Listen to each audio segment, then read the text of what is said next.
ہو سکتا ہے میری ذاتی وابستگیاں یا آپ میں سے کسی کی ذاتی وابستگیاں کسی پارٹی کے ساتھ ہوں، تو کیا اس پارٹی کے ساتھ ہونے کی وجہ سے دین کو بدل دیا جائے گا، شریعت کو بدل دیا جائے گا، قرآن کی آیتوں کو بدل دیا جائے گا؟ اللہ کے بندو، اللہ کا واسطہ ہے، اللہ کا واسطہ ہے، گناہ کو گناہ سمجھ کے کرو، گناہ کو گناہ سمجھ کے کرو۔ مریم نواز کو وزیر اعلیٰ پنجاب آپ بنانا چاہتے ہیں، چند لوگ بنائیں، لیکن اس کو غیر شرعی سمجھے، اس کو گناہ سمجھے، اس کو خلاف رسول سمجھے، اس کو خلاف دین سمجھے، اس کو خلاف شریعت سمجھے، اس کو خلاف اسلام سمجھے، پھر جو مرضی کرتے رہیں۔ عورت کی حکمرانی کے بارے میں آپ کا کیا فتویٰ ہے؟ میں کہا میرا فتوے کی کیا اہمیت، میری اسلام میں کیا ویلیو ہے؟ رسول اللہ صلی اللہ علیہ وسلم کا فتویٰ ہے وہ قوم کبھی فلاں نہیں پال سکتی۔ اللہ کے رسول کا جملہ ہے کہ مولوی کا جملہ ہے؟ لن یفلح قوم ولوا امرہم امرأۃ، یہ رسول اللہ کا جملہ ہے کہ کسی مولوی کا جملہ ہے؟ وہ قوم کبھی فلاں نہیں پا سکتی، وہ قوم کبھی فلاں نہیں پا سکتی، وہ قوم کبھی فلاں نہیں پا سکتی جو اپنا اقتدار اور اپنے امور دنیا کو اور اپنی انتظامات کو عورت کے سپرد کر دے۔ معزز سامعین گرامی قدر، الیکشن گزر گیا، معاشرے میں سیاسی انتشار، سیاسی افراتفری اس وقت اپنے عروج پہ ہے، لیکن آج جس بات سے خطبے کا آغاز کیا، دوسرے خطبے میں بھی آپ کے سامنے یہی بات رکھنی ہے۔ میں حیران ہوتا ہوں کہ سیاسی وابستگی کیا چیز ہے۔ سیاسی وابستگی ہماری نوجوان نسل ہی نہیں بلکہ بزرگ اور بڑے بڑے عقل اور شعور رکھنے والے بھی سیاسی وابستگی میں ایسے مستغرق ہو گئے ہیں کہ وہ چاہتے ہیں سیاسی وابستگی کی وجہ سے دین اور اسلام کو بدل دیا جائے، اور دین اور اسلام میں سے کچھ گنجائشیں نکالی جائیں، جو پورے کا پورا خطبہ پہلے آپ کے سامنے رکھا کہ بڑے بندوں کے لیے کچھ گنجائش پیدا کر لی جائے، کوئی نہ کوئی لکونہ ہونا چاہیے، کوئی نہ کوئی سیف پیسیج دینا چاہیے۔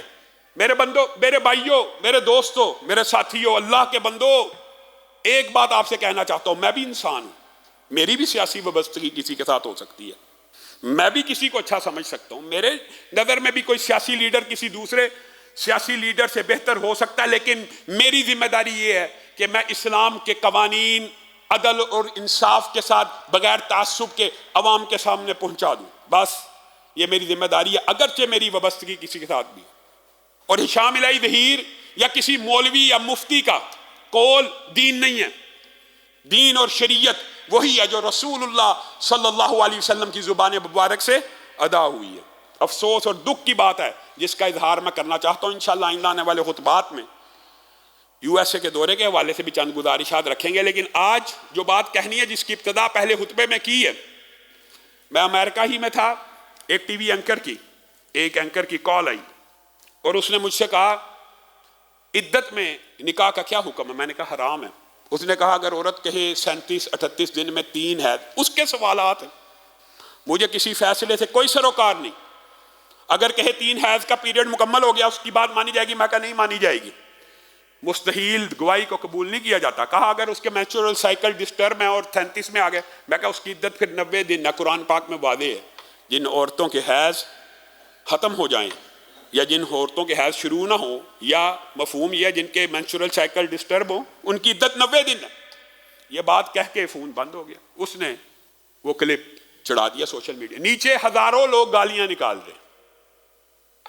ایک تو وہ تھا ہم نے دین بتانا ہے، اور دوسری طرف کل مجھ سے سوال ہوا کہ عورت کی حکمرانی کے بارے میں اسلام کیا کہتا ہے۔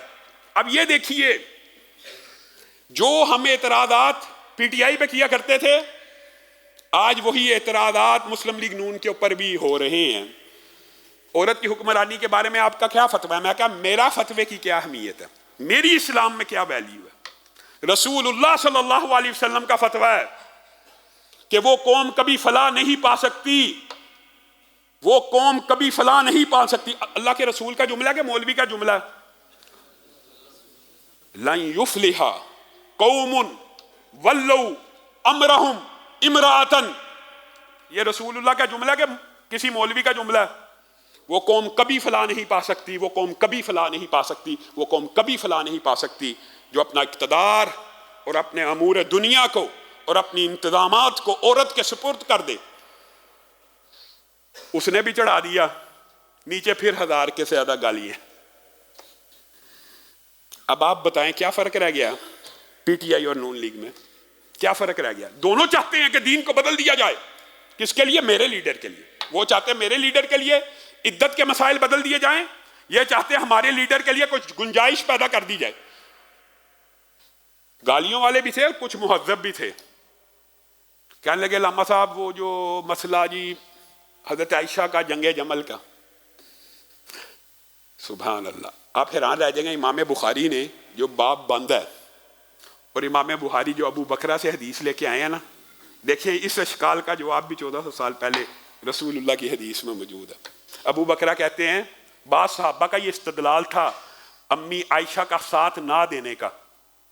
ابو بکرہ کہتے ہیں مجھے اس حدیث نے فائدہ پہنچایا اور میں امی عائشہ کے لشکر میں شامل نہ ہوا. حالانکہ امی عائشہ اگر غور کیا جائے تو اس لشکر کی سپہ سالار اور چیف آف آرمی سٹاف نہیں تھی، اس لشکر میں شریک تھی. اصل سپہ سالاری تو آپ کو پتا سیدنا امیر معاویہ، طلحہ اور زبیر کے پاس تھی، اور عورتوں کا جنگ میں شامل ہونا جائز ہے.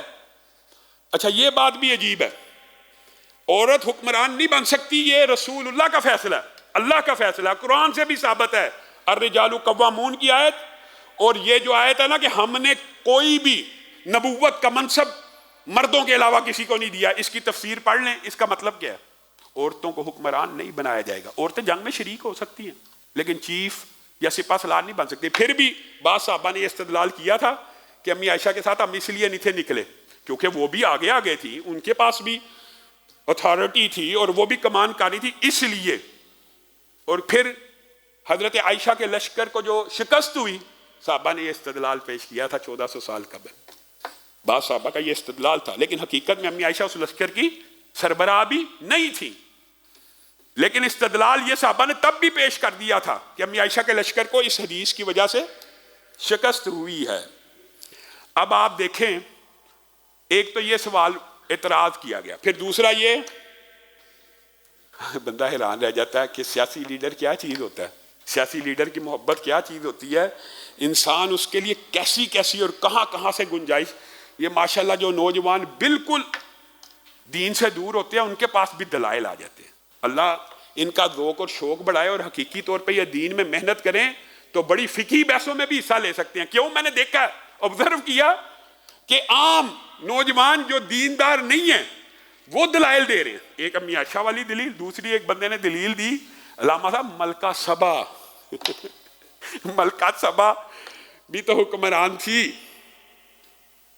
ملکہ سبا مسلمانوں کی حکمران تھی. حضرت سلمان نے اس کے خلاف جہاد کیا تھا، جنگ لڑی تھی اور جنگ کا ارادہ کیا تھا کہ اس کو حاکم ماننا تھا. یار لوگوں کے استدلال بھی عجیب ہوتے. ملکہ سبا کا جی استدلال کیا گیا. یاد رکھیے یہ رسول اللہ صلی اللہ علیہ وسلم کا فرمان ہے، کسی مفتی کا فتویٰ نہیں ہے. ہو سکتا ہے میری ذاتی وابستگیاں یا آپ میں سے کسی کی ذاتی وابستگیاں کسی پارٹی کے ساتھ ہوں تو کیا اس پارٹی کے ساتھ ہونے کی وجہ سے دین کو بدل دیا جائے گا، شریعت کو بدل دیا جائے گا، قرآن کی آیتوں کو بدل دیا جائے گا؟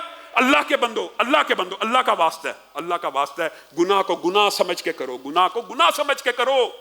مریم نواز کو وزیر اعلیٰ پنجاب آپ بنانا چاہتے ہیں، چند لوگ بنائیں، لیکن اس کو غیر شرعی سمجھیں، اس کو گناہ سمجھیں، اس کو خلاف رسول سمجھیں، اس کو خلاف دین سمجھیں، اس کو خلاف شریعت سمجھیں، اس کو خلاف اسلام سمجھیں، پھر جو مرضی کرتے رہیں. اگر آپ گناہ کو گناہ نہیں سمجھیں گے تو اللہ تعالیٰ کبھی توبہ کی توفیق نہیں دے گا. اللہ کی قسم محدثین نے، مفسرین نے عظیم جملے لکھے ہیں. ہمیشہ توبہ کی توفیق اس کو ملتی ہے جو گناہ کو گناہ سمجھ کے کرتا ہے. جو موسیقی کو گناہ سمجھے ہی گیا ہی نہیں توبہ کرے گا، جو زنا کو، ایکسٹرا میریٹل افیئرز کو گناہ سمجھے گا ہی نہیں توبہ کرے گا، جو شراب کو حلال سمجھے گا توبہ کرے گا، جو ریشم کو حلال سمجھے گا توبہ کرے گا. توبہ کون کرے گا؟ جو گناہ کو گناہ سمجھے گا. صرف وہ توبہ کرے گا جو گناہ کو گناہ سمجھے گا. میں اور آپ آج اس حد تک دین اور شریعت کا، اچھا دین کے طالب علم صحیح پھنسے ہیں. عدت کا مسئلہ بیان کرو تو گالیاں، حکومت کی بات کرو تو گالیاں. ہمارے لیے کون سی پارٹی بچی ہے جی؟ اسی لیے مولانا فضل الرحمان آج کل غصے میں ہے. ویسے بات آئی ہے ضمنی طور پہ تو کئی لوگوں کا خیال ہوتا ہے یہ سیاسی گفتگو ممبر و محراب سے نہیں ہونی چاہیے، حالانکہ دین پوری کی پوری سیاست کو بھی ایڈریس کرتا ہے. عجیب معاملہ ہوا، قدرتی بات ہے میں یہاں پہ موجود نہیں تھا. جو نتائج آئے ہیں لوگوں کے ذہن میں ایک سوال ضرور پیدا ہوا، بڑا مذہب کا حیض ہے، کہ اگر اسی طرح کی حکومت لانی تھی پی ڈی آئی نما تو پھر انتخابات کرانے کی کیا ضرورت تھی؟ اور اگر عمران خان کو لانا تھا تو وہ عدم اعتماد کی ضرورت کیا تھی؟ آج قوم عجیب نقطے کے اوپر پھنسی ہوئی ہے، لیکن میرا اور آپ کا کردار کیا ہونا چاہیے؟ اس افراتفری کے اندر کوئی تیسرا فریق فائدہ نہ اٹھا جائے۔ اور ہم مذمت کرتے ہیں، تحریک انصاف کو لاکھوں سنیوں نے، اہل حدیث نے، دیوبندی اور بریلیوں نے بھی ووٹ دیے ہیں، اور چند حلقوں میں اہل حدیث کینڈیڈیٹس ان کی طرف سے بھی جیتے ہیں۔ اگر تحریک انصاف یہ پورے اہل سنت کا ووٹ مجلس وحدت المسلمین کی جھولی میں ڈالے گی تو اہل سنت اس کو قبول نہیں کریں گے، بالکل قبول نہیں کریں گے۔